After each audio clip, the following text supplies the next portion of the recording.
docteur Yamtimba, le Tchad est considéré comme un pays aux grands enjeux dans le Sahel, mais aussi en Afrique centrale. Avant de parler de ces enjeux forcément pour les pays voisins, parlons déjà de l'actualité qui met directement en évidence voilà, les propos du président des Transformateurs, le parti politique d'opposition qui avait décidé d'initier un boycott suivi par quelques partis politiques également se disant d'opposition au Tchad.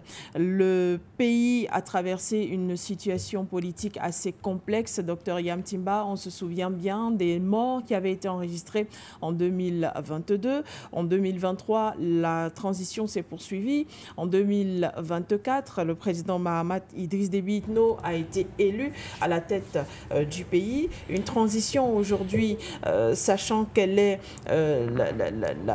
le passage entre deux périodes ou encore entre deux dirigeants et parfois entre deux systèmes différents. Faut-il encore mettre sur la table politique au Tchad la question de la transition? N'a-t-on pas traversé déjà cette époque? Je pense surtout qu'on a affaire à un parti politique et à des dirigeants politiques totalement incapables de proposer quoi que ce soit de consistant. Et le drame de l'Afrique, c'est que nous avons énormément de gens qui occupent l'espace public et qui sont aussi vides que le vent qu'ils brassent au quotidien. Il faut arrêter ce genre de choses. Une nouvelle transition pour faire quoi?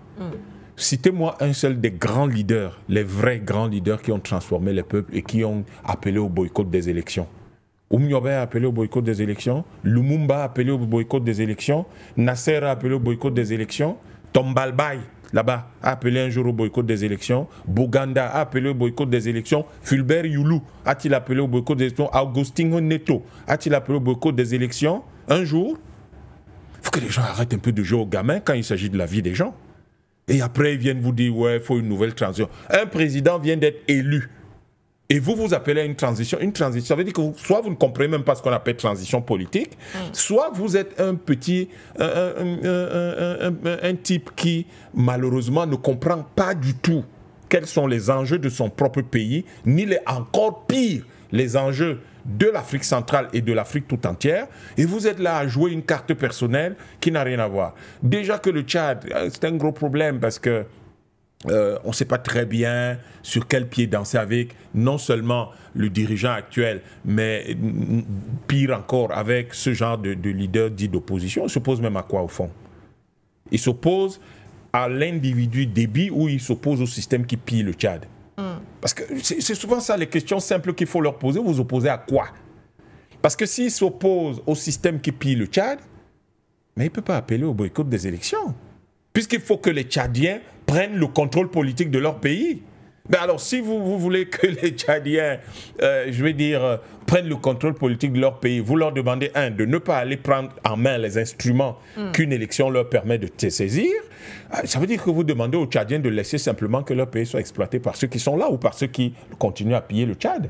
Et puis, deuxième chose, vous dites que vous avez été Premier ministre, vous dites que les élections sont frauduleuses, il y a eu telle chose. Mais vous avez été le Premier ministre qui a organisé ces élections, ou sous lequel ces élections étaient organisées.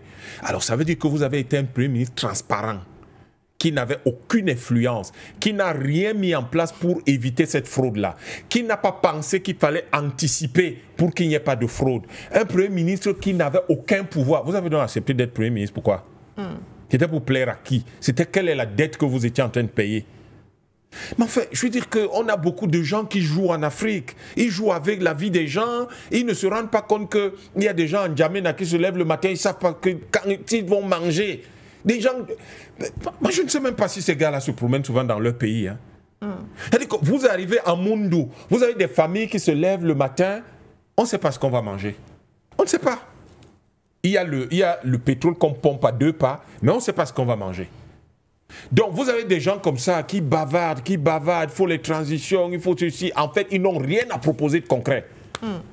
Supposez, je dis toujours, il y a une petite proposition que je fais toujours dans mon livre, que j'ai faite dans mon livre Porte Bokibon, le dernier. On peut le trouver sur Amazon. Vous êtes au Tchad, vous avez des gens qui pompent le pétrole au Tchad.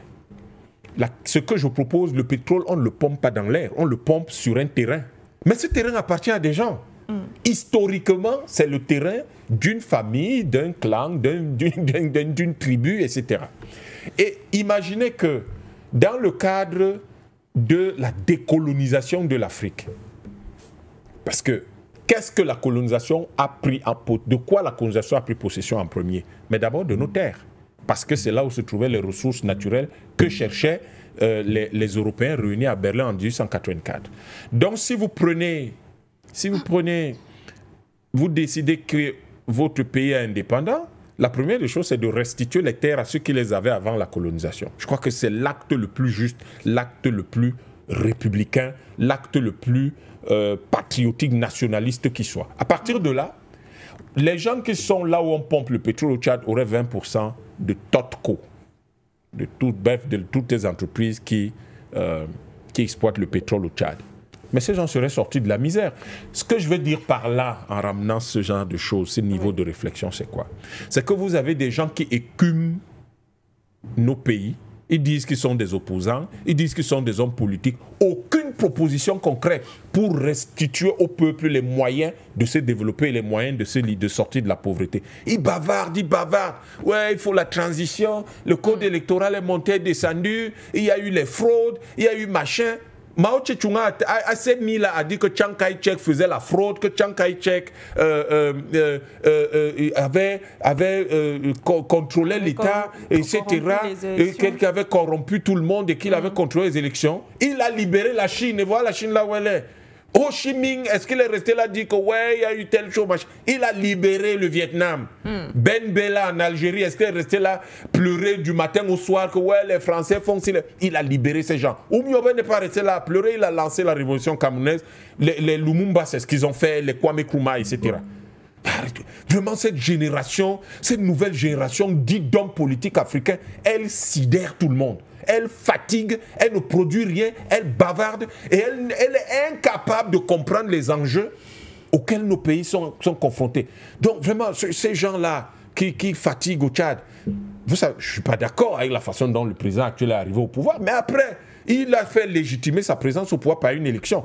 Si vous n'êtes pas capable de gérer les contradictions auxquelles votre pays fait face, ça veut dire que vous n'avez pas la capacité de diriger ce pays-là. Qu'est-ce que vous croyez? Vous croyez que les gens qui sont au pouvoir ou qui contrôlent les leviers de pouvoir, ou les gens qui pillent votre pays, alors du jour au lendemain, ils vont quitter, ils vont aller s'asseoir, ils vont vous laisser le pays et le pouvoir? Mais non! Tous les exemples que j'ai cités là, mais ça a été des bagarres dures, violentes, pour arriver à arracher le contrôle politique de leur pays et de le prendre entre leurs mains.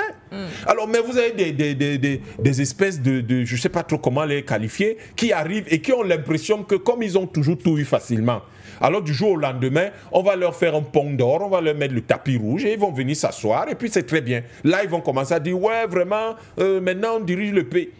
Sincèrement, il ne faut pas nous fatiguer le matin. Hein. C'est la fin de l'année. Si les gens n'ont rien à faire, si les gens ne comprennent pas dans quel monde on vit, si les gens sont là, ils ont l'impression que vraiment tout est beau, tout est bien, le soleil se lève toujours dans leur chambre et il y a toujours plein de tomates à leur fenêtre, plein de fleurs, tant mieux pour eux. Nous vivons dans une Afrique où il n'y a pas ça. Et nous savons qu'il faut qu'on se batte jusqu'à l'os pour arracher ce que nous devons arracher. Donc un type qui se lève, qui ne va pas aux élections, c'est un vendu, un traître.